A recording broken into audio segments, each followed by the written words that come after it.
श्रोता भाई बहनों से केवल इतना सा निवेदन है कि जिस भूमि को, जिस मकान को, जिस जमीन को, जिस जायदाद को आप बनाना चाहते हैं, जिस प्लाट को आप निर्मित करना चाहते हैं, कई कई घर ऐसे किराए के मकान में रहते थे तो अच्छे रहते थे, जब से घर बनाया प्रवेश करा तब से रो रहा है। 25 बार वास्तु शास्त्री वालों को बुला लिया, उसने यहाँ से सीढ़ी तोड़ दो, यहाँ से बना दो, यहाँ बाथरूम तोड़ दो, यहाँ से बना दो, ये पीछे से रास्ता कर दो, यहाँ से बना दो। ईमानदारी से कहना, पहले के समय में क्या वास्तु शास्त्री होते थे? नहीं। घर के बुजुर्ग कहते थे यहाँ कमरा बना दे बेटा, बेटा कमरा बना देता, यहाँ रसोई घर बना दे बेटा। घर के बुजुर्ग कहते थे वहां कमरा बनता था, घर के बुजुर्ग कहते थे वहां पर भोजन बनता था। उसके बाद भी उनके घर में शांति होती थी, फिर भी उनके घर में समृद्धि होती थी, लक्ष्मी की कोई कमी नहीं होती थी। कमाते कम थे पर ऐश की जिंदगी जीते थे, सुखमय जीवन जीते थे। आज के जमाने में बेटा कमा रहा, बहू कमा रही, पोता कमा रहा, पोती कमा रही, दादा कमा रहा, सारा घर कमा रहा है, उसके बाद भी सुख और समृद्धि और शांति नहीं है, उसके बाद भी आनंद की अनुभूति नहीं है, उसके बाद भी हमेशा रोना केवल सुख का होता है। जरा सा घर में 4 लोग रह रहे हैं पर चारों के मुंह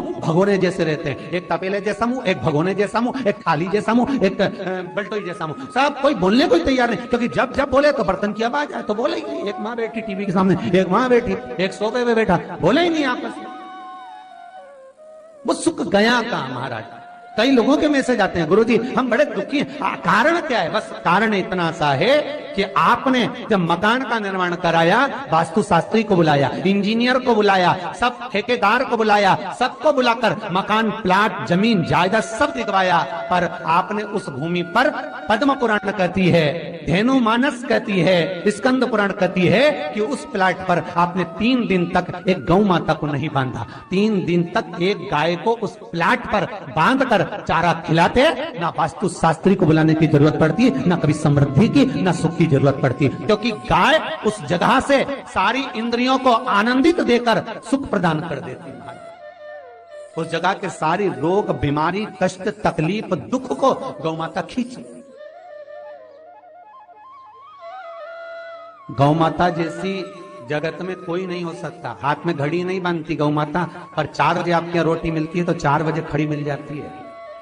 3 बजे भोजन मिलता है तो 3 बजे आपके दरवाजे पे मिल जाती है। 1:30 बजे भोजन दोगे तो 1:30 बजे ही मिलेगी। 1:20 पे दोगे तो 1:20 पे ही मिलेगी। कोई घड़ी नहीं बांधती, फिर भी समय पर आ जाती है। क्यों? क्योंकि भगवान ने उसको ऐसा बनाया है, 33 कोटि देवताओं ने उसमें ऐसा विराजमान कर दिया है कि जगत का वो कल्याण कर सकती है। उसका एक एक अंश जीव का कल्याण करने वाला है, एक एक अंश जगत का उद्धार करने वाला है। पर हम ये आज के युग में हम उसको भूल गए। आज के युग में हम ये सोचते हैं कि वास्तु शास्त्री को बुला लें, वो ये बता दे, हमने ये फ्लैट बनाया, हमने ये मकान बनाया, इसकी छत कैसी, इसका कमरा कैसा, वो बता देगा, सब कुछ बता देगा। उसके बाद भी लोगों को क्या सुख नहीं, उसके बाद भी शांति। फिर चलो तो चलो किसी बाबा जोगी क्या बोल रहे, जो ऐसा घूम घूम के बताता, और उसके यहाँ जाकर पूछ लिया, बताओ बाबा जी हमारे घर में शांति नहीं, तो बाबा जी एक ही बात बोले, तेरे ही घर का है जिसने कुछ कर दिया। अब इसको याद आया 15 दिन पहले मेरी जेठानी से लड़ाई हुई थी, उसी ने कुछ करा होगा। अब बताओ बाबा जी ने आपस में ऐसा बीज बो दिया कि घर और जुड़ा हुआ था तो टूट गया। कोई बाबा, जोगी, सन्यासी, तपस्वी, साधक, उपासक कभी नहीं कहता कि घर का है।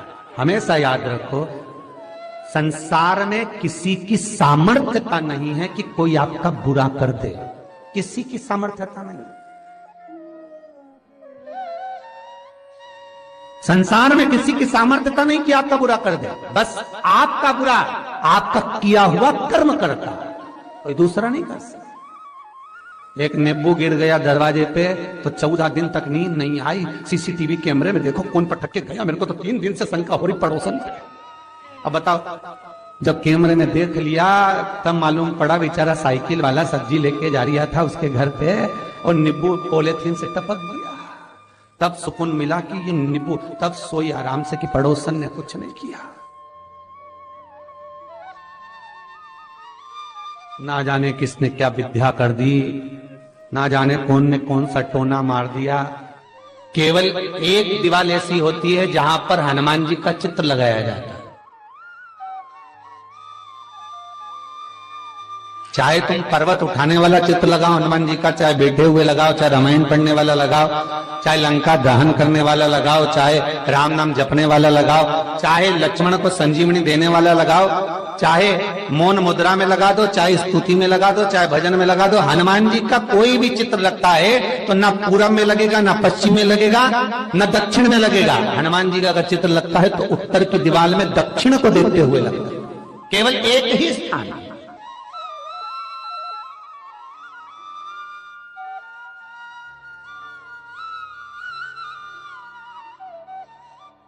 जैसे पूर्वजों के चित्र को, पितरों के चित्र को, गए हुए हमारे जीवों के चित्र को दक्षिण में विराजमान किया जाता है, उसी तरह हनुमान को उत्तर में विराजमान कर कर दृष्टि दक्षिण में कर दी जाती है।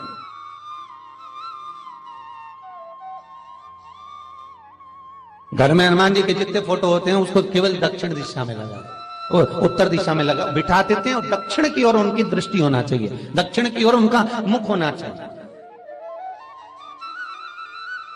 क्यों महाराज? अगर व्यक्ति के जीवन में कोई बीमारी आने वाली है, व्यक्ति के जीवन में कोई रोग आने वाला है, व्यक्ति के जीवन में अगर कोई कष्ट आने वाला है, व्यक्ति के जीवन में अगर कोई परेशानी आने वाली है, व्यक्ति के जीवन में कोई एक्सीडेंट का योग भी बनने वाला है, तो शास्त्र कहता है वो दिशा दक्षिण से ही बनता है।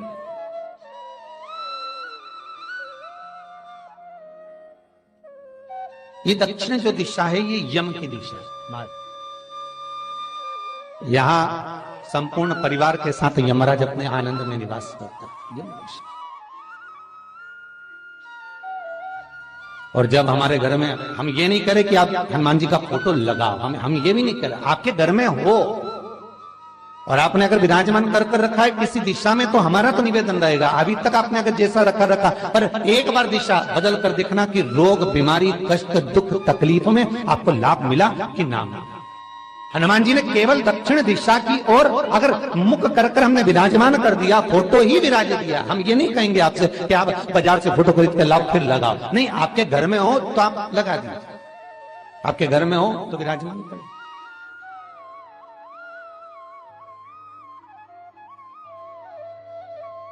अच्छा, कितनी विपरीतता है वो भी आप जरा जानिएगा महाराज, कि शंकर भगवान के ऊपर जो जल चढ़ाया जाता है उसकी जलाधारी उत्तर में जाती है। कई लोगों को तो आज भी तुलसी उतारना तक नहीं आता कि तुलसी का दल कैसे उतारा जाता है। कई जगह तुलसी के क्यारे के नीचे शंकर जी का शिवलिंग रख दिया जाता है महाराज, कहीं नहीं है ध्यान, बस चल रहा है स्मरण।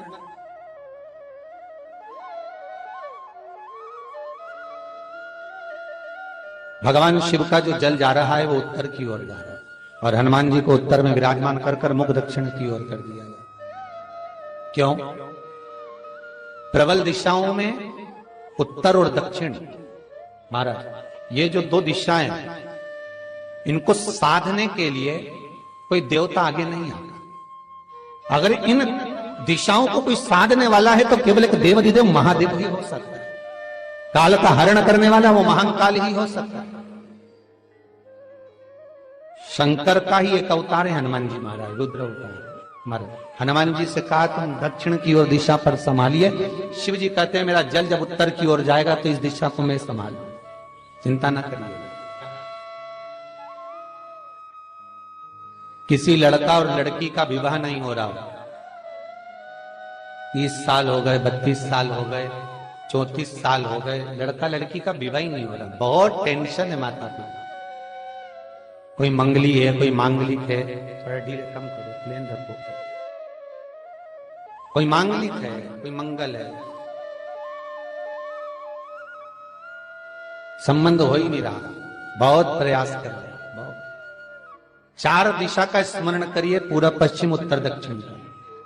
हथेली पर आटे का दीप लगाइए, घी भर लीजिए और 4 बत्ती उसमें अलग अलग रख लीजिए महाराज। थोड़ा सा पीला चावल हल्दी में कर उसमें डाल लीजिए। जो लड़का और लड़की का विवाह करना उसी के हाथ में देना है। और देव उठनी एकादशी के दिन, जिस दिन देवता उठेंगे, जिस जगह पर तुलसी शालिग्राम का आप पूजन करते हो, गन्ने के नीचे, ईख के नीचे, तुलसी का क्यारा रखकर पूजन करते थे। वहां पर भगवान शिव और भगवान नारायण का नाम लेकर उस दिए को रगवा दीजिए और वहीं पर हल्दी का तिलक उस लड़का या लड़की का कर दीजिए और उसके हाथ में थोड़ी सी हल्दी लगा दीजिए। महाराज 2.5 महीने